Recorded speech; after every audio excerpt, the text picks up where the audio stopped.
सुप्रभात बच्चों। आज हम कक्षा 7 का पाठ 9 चिड़िया की बच्ची पढ़ेंगे। इस पाठ के लेखक श्री जैनेन्द्र कुमार जी हैं तथा यह पाठ चिड़िया की बच्ची के बारे में है और इसमें यह बताया गया है कि वह चिड़िया एक सेठ के चंगुल से छूटकर कैसे अपनी माँ के पास पहुँचती है। पाठ शुरू करते हैं। एक सेठ हैं माधवदास तथा उन्होंने अपनी एक संगमरमर की कोठी बनवाई हुई है, जैसे कि बंगला होता है इस तरह से। तथा उस कोठी के सामने एक सुंदर बागीचा है और उस बागीचे में फव्वारा लगा है।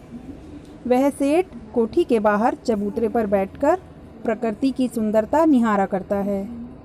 उसके पास अपार धन दौलत है, सोना चांदी सब कुछ है, पर अकेला होने के कारण वह अपने भीतर खालीपन महसूस करता है। उसके पास घर में कोई नहीं है जो कि उसके अकेलेपन को दूर कर सके, इसीलिए वह अकेला बाहर बैठकर अपनी शाम वहीं पर व्यतीत करता है।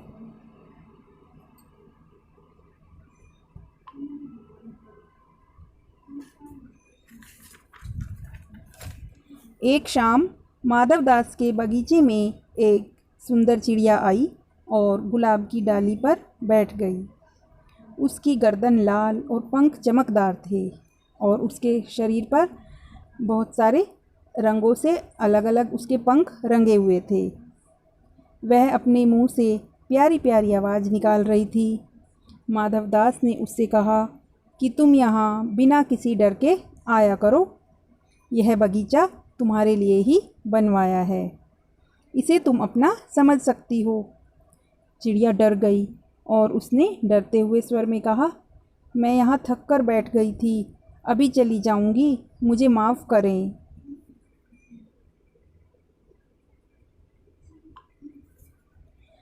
चिड़िया को फंसाने के लिए माधवदास ने उसे तरह तरह के लालच देना शुरू कर दिया। उसने चिड़िया से सोने का सुंदर घर, मोतियों की झालर और पानी पीने के लिए उसको सोने की कटोरी बनवाने का आग्रह किया। कहा कि मैं तुम्हारे लिए सोने की कटोरी बनवाऊंगा, उसमें तुम दाना चुगना और तुम्हें सोने का तुम्हारे लिए सुंदर घर बनवाऊंगा। उसने चिड़िया को अपनी अनेक कोठियों, बाग बगीचों, दास दासियों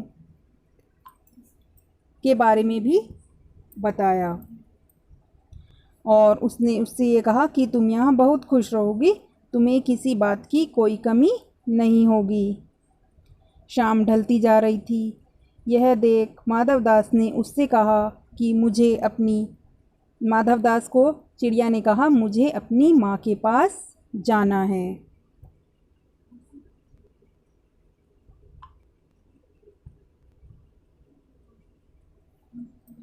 मुझे तुम्हारी बातें समझ में नहीं आती। चिड़िया कहने लगी, तुम्हारी कोठियों और बागीचों से मुझे क्या लेना देना। मेरी माँ के घोंसले के बाहर बहुत सारी सुनहरी धूप बिखरी है, माँ दाने लाकर दे देती है, मुझे और क्या चाहिए। मैं अपनी माँ की बच्ची हूँ, मैं अपनी माँ, अपने भाई सूरज और उसकी धूप को जानती हूँ, घास, पानी और फूलों को तो जानती हूँ, पर तुम कौन हो मैं नहीं जानती।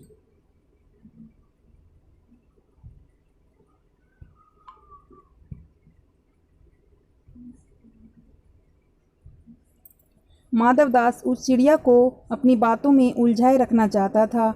वह चिड़िया से कहता है, तुम्हारी सुंदर गर्दन को सोने से मढ़वा दूंगा, तूने मेरे मन को खुश किया है, अब तू यहीं रह। चिड़िया ने कहा, मुझे यहाँ देर हो रही है, रात में अंधेरा हो जाता है और मैं राह भूल जाऊंगी, रास्ता भटक जाऊंगी, तो मैं अपने घर वापस कैसे जाऊंगी। चिड़िया को अपनी बातों में जब माधवदास देखता है कि वह मेरी बातों में नहीं फंस रही है, ना ही मेरी कोई बात सुन रही है, तो वह नौकर को इशारा करता है कि वह चिड़िया को पकड़ ले। इधर माधवदास उसे बातों में उलझाए रखने के लिए पूछ रहा था कि तुम्हारे कितने भाई बहन हैं, अभी कुछ देर में चली जाना, अभी तो उजाला है। पर भयभीत होकर चिड़िया जिद पर अड़ी थी कि नहीं, मुझे जाना है।